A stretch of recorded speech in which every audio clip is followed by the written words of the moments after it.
بیٹے اگر اولاد نرینہ ہیں تو بیٹیاں بھی اولاد نگینہ ہوتی ہیں، اور قیمتی نگینوں کی اہمیت جوہری سے بہتر کوئی نہیں جانتا۔ آپ کی بیٹیاں ہی آپ کا سب سے قیمتی اثاثہ ہیں۔ تاریخ گواہ ہے کہ وہ بیٹیاں ہی ہیں جنہوں نے ضرورت پڑنے پر ایک بیٹا بن کر دکھایا اور بوقت ضرورت اولاد کے لیے ایک باپ ہونے کا فرض نبھایا ہے۔ وہ اپنے گھر کی کیوں نہ ہو جائیں تب بھی ان کا دل آپ کی دہلیز پر ہی رہ جاتا ہے۔ بیٹیاں کتنی ہی مضبوط کیوں نہ ہوں تب بھی نازک ضرور ہوتی ہیں۔ ان نگینوں کو ٹھیس مت لگنے دیں۔ عورت کا قلب اگر دینی تعلیم سے منور ہو تو اس چراغ سے کئی چراغ روشن ہو سکتے ہیں۔ ابن القیم رحمۃ اللہ فرماتے ہیں، جب عورت دینی علوم سے ناواقف ہو تو وہ شوہر کو تھکا دیتی ہے، اولاد کو خراب کر دیتی ہے اور امت کو ہلاکت میں ڈال دیتی ہے۔ ابو ہریرہ رضی اللہ تعالیٰ عنہ سے روایت ہے، رسول اللہ صلی اللہ علیہ وآلہ وسلم نے فرمایا، ایک شخص کہیں جا رہا تھا، راستے میں اس نے کانٹوں کی بھری ہوئی ایک ٹہنی دیکھی، بس اسے راستے سے دور کر دیا۔ اللہ تعالیٰ اس کے عمل پر راضی ہو گیا اور اس کی بخشش کر دی۔ فرمان آخری نبی صلی اللہ علیہ وآلہ وسلم، جو اپنے مسلمان بھائی کی بھوک کو مٹانے کا اہتمام کرے اور اسے کھانا کھلائے یہاں تک کہ وہ سیر ہو جائے تو اللہ پاک اس کی مغفرت فرما دے گا۔ فرمان آخری نبی صلی اللہ علیہ وآلہ وسلم، اللہ کے بندوں میں سے برے لوگ وہ ہیں جو چغلی کھاتے ہیں اور دوستوں کے درمیان جدائی ڈالتے ہیں۔ امام سخاوی رحمۃ اللہ علیہ فرماتے ہیں، اگر بیٹیاں برکت والی نہ ہوتیں تو نبی کریم صلی اللہ علیہ وآلہ وسلم کی آل مبارک کا سلسلہ آپ کی بیٹی سے نہ چلتا۔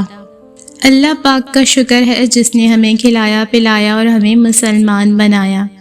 ایک گاجر لیں اور اس کے 2 ٹکڑے کریں، ایک شیرے میں ڈال دیں اور دوسرے کو نمک لگا کر تیل میں رکھ دیں۔ چند دن بعد ایک ٹکڑا مربا اور دوسرا ٹکڑا اچار بن جائے گا۔ گاجر وہی لیکن ماحول مختلف، نتیجہ الگ۔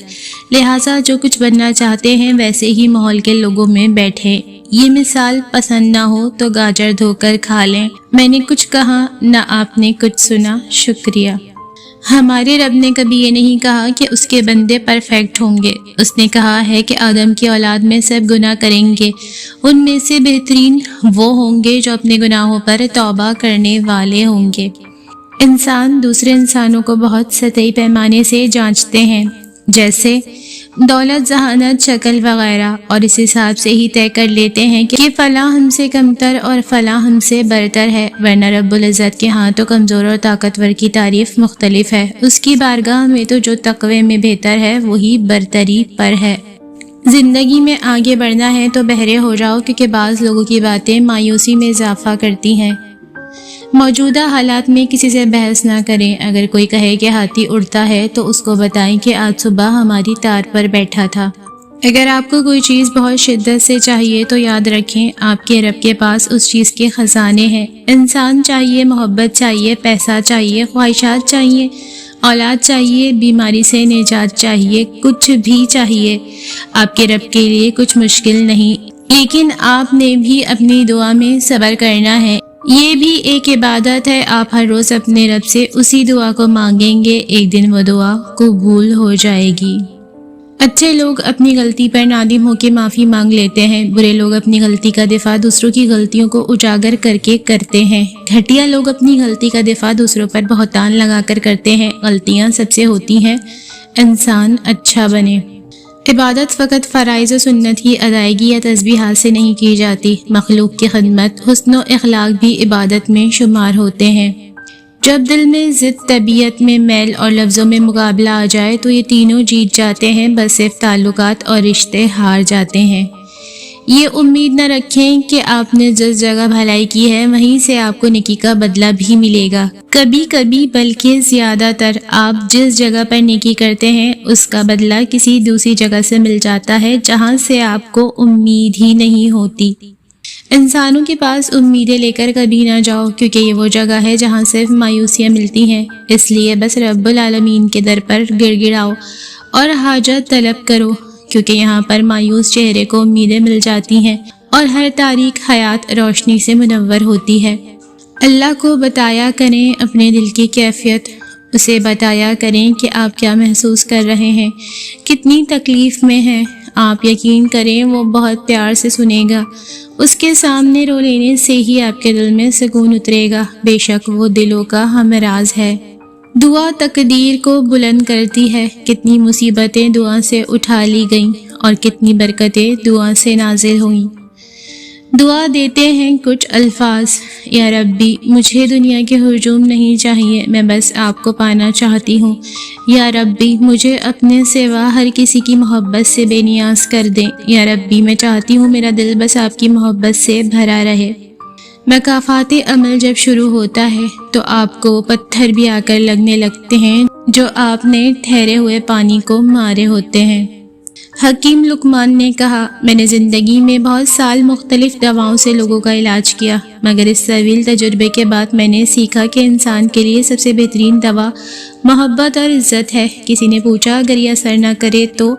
وہ مسکرائے اور بولے، دوا کی مقدار بڑھا دو۔ اور جانتے ہو معاف کرنا کیا ہوتا ہے؟ اس کو دکھ نہ دینا جس نے آپ کو دکھ دیا ہو، ان کو ان کے رویے کا احساس تک نہ دلانا، کچھ نہ بتانا، یہ معاف کرنا ہوتا ہے۔ سب سے خوبصورت آنکھیں وہ ہوتی ہیں جو اللہ کے خوف سے اشک بار ہو جاتی ہیں، اور سب سے خوبصورت دھڑکن وہ ہوتی ہے جو اللہ کا نام سنتے تیز تیز دھڑکنے لگتی ہے۔ بھائیوں نے یوسف کو مارنا چاہا مگر ناکام رہے، باپ کی نگاہوں سے دور کیا مگر محبت اور بڑھتی گئی، غلام بنا کر بیچ دیا مگر خدا نے بادشاہ بنا دیا۔ اس لیے لوگوں کی چاہت سے تم پریشان مت ہو، کیونکہ اللہ کے فیصلے اور چاہت سب پہ بھاری ہے۔ تم سزا جزا کا اختیار اپنے ہاتھ میں لینے کی کوشش مت کرو، تمہیں کیا پتا کون گناہ گار ہے کون بے گناہ، یہ علم تو اللہ کے پاس ہے اور یہ اختیار بھی اسی کے پاس رہنے دو، ایسا نہ ہو کہ تمہیں پچھتانا پڑے۔ سب سے بڑی خوش فہمی یہ سوچ لینا ہے کہ آپ دوسروں کے لیے اہم ہیں۔ اس معاشرے میں اہمیت انسانوں کی نہیں بس مفادات کی ہے، مفاد ختم تو اہمیت ختم۔ میرا دل چاہتا ہے میں سب کو اللہ سے دوستی کرنا سکھا دوں، اس سے باتیں کرنا، اس کی سننا، اپنی سنانا، سارے گلے شکوے اسے بتانا۔ جب یہ ہو جائے گا تو ہر مشکل آسان لگے گی۔ آپ اپنے دن رات کا کچھ حصہ نکال کر اپنے رب کے ساتھ گزارا کریں، زندگی خوبصورت ہو جائے گی۔ ذرا سوچیں، لوگوں سے اسی رفتار سے بات کر کے دیکھیں جس رفتار سے آپ نماز میں سورہ فاتحہ پڑھتے ہیں۔ کوئی بھی آپ کی بات نہیں سمجھے گا اور آپ بادشاہوں کے بادشاہ کے ساتھ اس انداز میں بات کرتے ہیں۔ جب تک آپ کے کام مکمل نہیں ہو جاتے تب تک اپنی خبر کا اعلان نہ کریں، کیونکہ ابتدائی اعلانات حسد کی روح کو اپنی طرف متوجہ کرتے ہیں۔ ابلیس کا رویہ یہ تھا کہ وہ اپنی غلطی پر شرمندہ نہیں تھا، اور ہمارا رویہ یہ ہے کہ ہم شرمندہ ہونے والوں کو اتنا ذلیل کرتے ہیں کہ وہ ابلیس بن جاتے ہیں۔ جب آپ کوئی فیصلہ نہ کر پائیں تو انتظار کریں اللہ کے فیصلے کا، وہ آپ کے سامنے سب واضح کرتا جائے گا، گرہیں کھولتا جائے گا، مگر اس سارے عرصے میں آپ کو خاموش رہنا ہے، واویلا نہیں کرنا، یہی صبر ہے، خاموشی بھی تو صبر ہے۔ آج کل خود کو غلط ہوتے ہوئے بھی صحیح ثابت کرنا اتنا مشکل نہیں جتنا صحیح ہوتے ہوئے خود کو صحیح ثابت کرنا۔ بری باتیں سن کر حوصلہ نہ ہارو، شور کھلاڑی نہیں تماشائی کرتے ہیں۔ حد میں رہنا اور حد میں رکھنا زندگی کا بہترین اصول ہے۔ میں نے بلند قہقہوں میں ٹوٹتے حوصلوں کو محسوس کیا، اجلے لباسوں میں روحوں کو مضطرب پایا، جھریوں میں پوشیدہ داستانوں کو جانا، لوگوں کو اداس آنکھوں سے مسکراتا دیکھا اور دلاسوں میں چھپی منافقت کو پہچانا، تو معلوم پڑا کہ ہم سب حادثوں کا شکار ہیں۔ ایسی ہی باتیں سننے پڑھنے کے لیے میرے چینل کو سبسکرائب کریں اور ویڈیو کو لائک شیئر اور کمنٹ بھی ضرور کریں۔ شکریہ۔